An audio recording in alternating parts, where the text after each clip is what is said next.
जिले और आसपास के क्षेत्रों की खबरों के लिए देखते रहिए समय किरण न्यूज। सीएम बोले गुंडागर्दी और पत्थरबाजी हमारी सरकार में नहीं चलेगी। भाजपा उम्मीदवार के समर्थन में आयोजित सभा में मुख्यमंत्री भजनलाल शर्मा ने कहा कि जब भी दिवंगत विधायक अमृतलाल मीणा मेरे पास आते थे तो वे सलूम्बर की चिंता ही लेकर आते थे। वे मिलने आते और कई मांगों का पत्र देकर जाते थे। उनका लगाव और भाव सलूम्बर की चिंता के लिए ही रहता था। इस बार बजट में जो सलूम्बर के दिया वह सब मीणा ही प्रस्ताव लेकर आए। सीएम ने कहा कि जो हमने कहा वो हम करेंगे। अमृतलाल मीणा के सपने अब शांता देवी के रूप में पूरी करनी है। विकास की गारंटी हम लेते हैं कि पहली साल में हम 1 लाख युवाओं को नौकरी देने का काम करेंगे, वो भी सरकारी। आने वाले 5 साल में 4 लाख युवाओं को नौकरी देने का काम करेंगे। आपने देखा होगा 33,000 नियुक्ति पत्र हमने दिए हैं और पहली कैबिनेट में आपने देखा होगा 90,000 वैकेंसियों को निकालने का काम हमारी कैबिनेट ने किया है। हमारी कैबिनेट ने किया।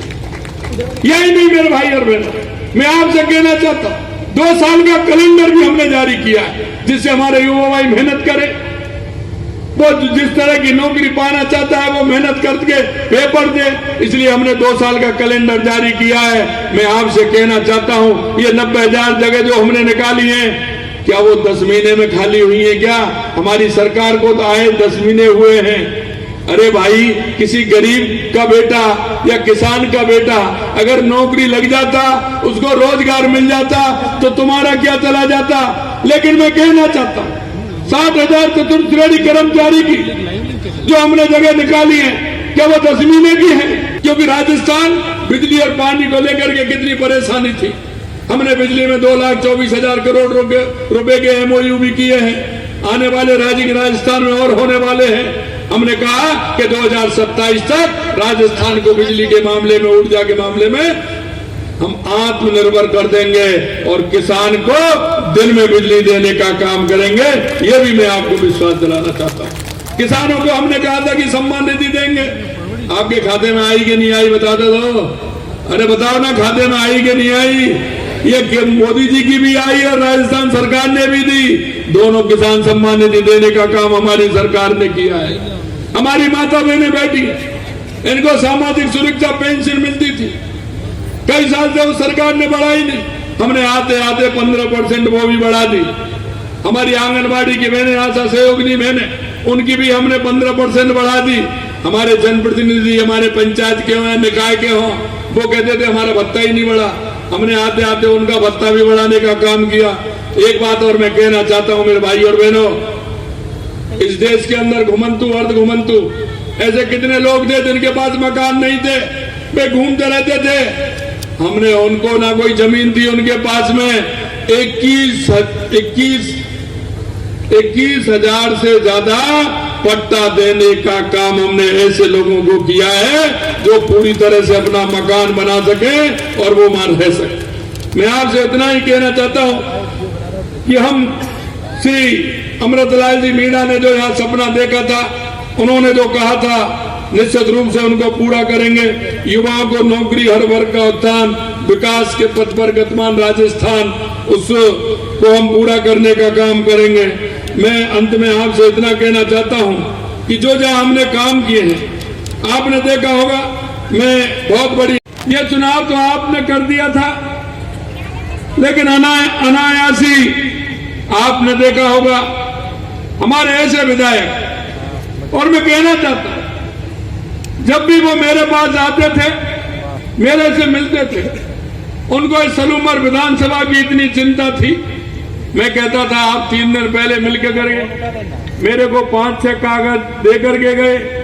आपकी मैंने डिमांड कि नहीं साहब, अभी जब मैं कहता कि साहब मिलने आया हूं, और मिलने आते आते 4 पेपर और दे देते कि मेरे क्षेत्र में ये काम और हैं। ऐसे हमारे अमृतलाल जी मीणा साहब, मैं उनको श्रद्धा सुमन अर्पित करता हूं, क्योंकि उनका जो लगाव था, उनका जो भाव था, वो हमेशा सलूम्बर विधानसभा के लिए रहता था, हमेशा चिंतित रहते थे। और मैं कहना चाहता हूं इसमें बहुत सारी बातें जो हमने बजट में ली हैं, ये माननीय अमृत मीणा जी की वो बातें जो आपके द्वारा उनके पास पहुंचाई गई थी, जिनको हमने बजट में लिया था और हमने कहा था कि जो आप कह रहे हैं वो पूरे काम हम करेंगे। मैं इसलिए आपसे कहना चाहता हूं कि जो अमृत लाल मीणा जी का जो संकल्प था, उन्होंने जो साल उम्र के लिए जो सपना देखा था, मैं आपसे यही कहना चाहता हूं कि वो सपना शांति देवी के रूप में आपको पूरा करना है और उनके विकास की गारंटी मंच पर विराजमान हमारे सभी और हम स्वयं लेते हैं कि जो उनके अधूरे काम हैं उनको पूरा करने का काम हमारी सरकार करेगी। मैं इसलिए कि उन्होंने जयपुर आकर हमेशा सलूमर के विकास, रोजगार के अवसरों की उन्होंने बात की। जो भी समस्या आती थी निश्चित रूप से वो मेरे पास लेकर के आते थे। उन्होंने कई योजना, चाहे वो माई डाकम का पानी जयसमंद में लाने का महत्वाकांक्षी प्रोजेक्ट हो, 75 साल के बाद प्यास बुझाने का सपना साकार करने वाले अमृत मीणा जी थे। अमृत मीणा जी, ये हमारे मीणा जी ने जो बातें उठाई हैं निश्चित रूप से हम उनको पूरा करेंगे। राज्य सरकार द्वारा आपको ध्यान होगा, महाराणा प्रताप टूरिस्ट सर्किट बनाने के लिए हमने बात की थी। इसके माध्यम से चामुंड को देश के पर्यटन नक्शे पर लाने का काम हमारी सरकार कर रही है। और उन्होंने कहा था जावर माइंस जो जिंक और सीसा खनन के लिए प्रसिद्ध है, को और अधिक विकसित करने के लिए राज्य सरकार ने महत्वपूर्ण कदम उठाया है और राजिंग राजस्थान में उसको भी बढ़ाने का काम करेंगे, जिससे हमारे युवाओं को रोजगार मिल सके। मित्रों, यही नहीं, मैं आपसे कहना चाहता हूं, इसके अलावा ये खनिज बाहुल क्षेत्र, क्वाड, फेल्सपार, ओनेक जैसे पत्थर यहां मिलते हैं, खनन के क्षेत्र का सही तरीका विकास, वो मेरी प्राथमिकता रहेगी। आप सभी को उसका पूरा लाभ मिलते हुए हमने काम करना है। हमारे जो भाई आदिवासी भाई हैं, जो कई दूसरी जगह पलायन करते हुए काम के लिए जाते हैं, निश्चित रूप से हमारी सोच है कि उन भाइयों को यहीं रोजगार मिले और रोजगार हम यहां उपलब्ध कराएं। निश्चित रूप से हमारी सरकार इसको करेगी। इसके लिए सलूमर क्षेत्र में औद्योगिक गतियों को बढ़ाने के लिए, रोजगार के अवसर देने के लिए हमने योजना बनाई है। जयसमंद झील जो भारत की दूसरी सबसे बड़ी कृत्रिम मीठे पानी की झील है, इसके माध्यम से 16,000 हेक्टेयर भूमि की सिंचाई का काम भी हम करने वाले हैं। ये हमने हमारे बजट में भी लिया है। आपने देखा होगा इतने दिनों का हमारी लिंकिंग, पानी जोड़ने का, नदियों से नदी जोड़ करके उसको आगे बढ़ाने का काम हमारा हो। माई और सोम नदी के मानसून के अतिरिक्त जल को जयसमंद और दवाई बांध तक लाने की परियोजना सलूमर के जल संकट को हल करने में ऐतिहासिक कदम उठाया जाएगा। राजिंग राजस्थान समिट में आपने देखा है, हमने सलूमर में लगभग 250 करोड़ रुपए के 6 MOU हस्ताक्षर किए हैं। जैसा कि मैंने आपको बताया, ये निवेश क्षेत्र की आर्थिक समृद्धि में बड़ा योगदान देगा। पहले सलूमर और सराड़ा में कानून व्यवस्था की स्थिति कमजोर थी। सड़कों पर आप देखते थे किस तरह की स्थिति होती थी, हमने उसको भी मजबूत किया है और ऐसी घटनाओं को रोकने का काम भी हमारी सरकार ने किया है। हमारी सरकार में किसी भी तरह की गुंडागिर्दी, किसी भी तरह का पत्थरबाजी नहीं चलेगी और हमारे महिलाओं के साथ जो उत्पीड़न होता है वो निश्चित रूप से रोकने में हमारी सरकार ने कामयाबी हासिल की है।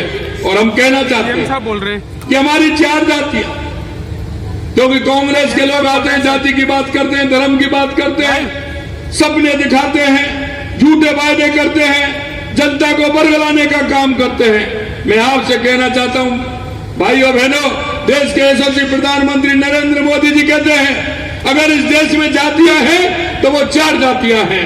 4 जातियां हैं, हमारा युवा है, हमारी महिला है, हमारा किसान है, हमारा मजदूर है। अगर युवा को रोजगार देने का काम करेंगे तो युवा दिशा नहीं भटकेगा। अगर हम महिलाओं के उत्थान की बात करेंगे, महिलाओं को देखा है आपने, राजीविका के माध्यम से लखपति महिला बनाने का हमारे देश के यशस्वी प्रधानमंत्री नरेंद्र मोदी जी ने बीड़ा उठाया है। हम सेल्फ हेल्प ग्रुप के माध्यम से महिलाओं के उत्थान की बात करते हैं, लोकल पोल वोकल के माध्यम से महिलाओं के उत्थान की बात करते हैं। निश्चित रूप से हम इस काम में आगे बढ़े हैं। मैं आपसे कहना चाहता हूं कि जिस तरह से देश के यशस्वी प्रधानमंत्री नरेंद्र मोदी जी ने किसान के लिए, महिलाओं के लिए, युवा के लिए, मजदूर के लिए जो काम किया है वो आपको पता है। आपने देखा होगा युवाओं के रोजगार के अवसर मिले।